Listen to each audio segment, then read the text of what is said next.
I have been practicing self-observation through complete stillness for several years now. I went on numerous solo wilderness expedition programs, anywhere from a couple of days to a couple of weeks, and I have attended countless meditation retreats from different traditions within the Buddhist sphere, in different countries with different renowned teachers and gurus, and I have practiced different styles of meditation, all in a quest to better understand myself, my mind, and to some extent the true nature of reality.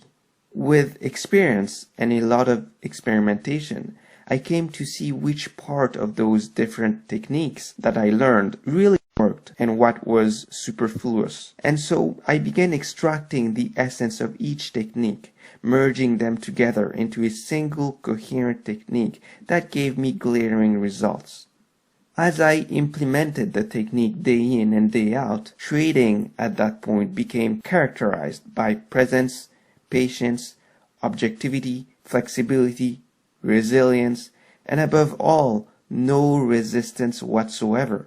Okay? I began trading with more and more consistency in my behavior, more and more clarity, which naturally shaped my trading performance because I was finally able to trade my strategy through good and bad, unconditionally, as it is and as it wants me to trade. But the change did not only pertain to trading. My whole life began benefiting from the reliable execution of the technique.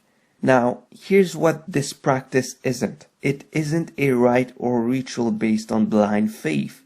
In fact, nothing I teach here will have to be accepted on the basis of faith. Not only is this technique pragmatic and backed by an ever-growing number of scientific studies, but you will also experience the insights and the changes firsthand.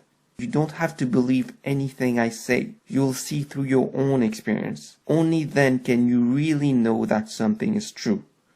Again, self-observation through complete stillness is a technique that will eradicate compulsive trading, and so trading errors of all sorts. You will actually witness and experience those changes in the way you trade, but above all in your life. It is a method of attaining equanimity at all times, which allows one to face tensions, vicissitudes, problems in a calm and balanced way.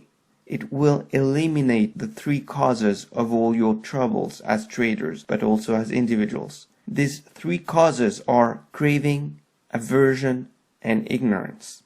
Most of the time, when you make trading errors, whether they are mindless or not, every time you sink into despair when you lose, all those are just a byproduct of these two, craving and aversion. But primarily, it's the ignorance of how those two are generating undesired results for you. Whether one generates craving or aversion, one loses his balance of the mind, and so one generates unproductive behaviors and therefore inconsistent trading results, and one becomes miserable. With continued practice, self-observation will aid in the release of your old and piling habits of blindly reacting to sensory inputs, whether those are pleasant or unpleasant.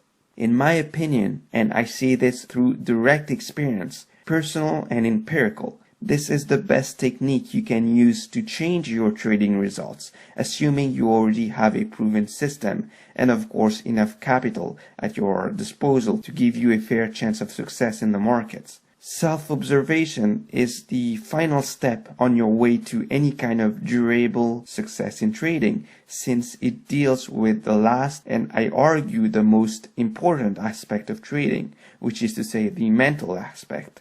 You have to be able to do consistently what you in fact need to do to get consistent results. Yet, I can tell you from experience that most people will never be able to reach such a stage because they're always neglecting the mental aspect of trading or taking it for granted.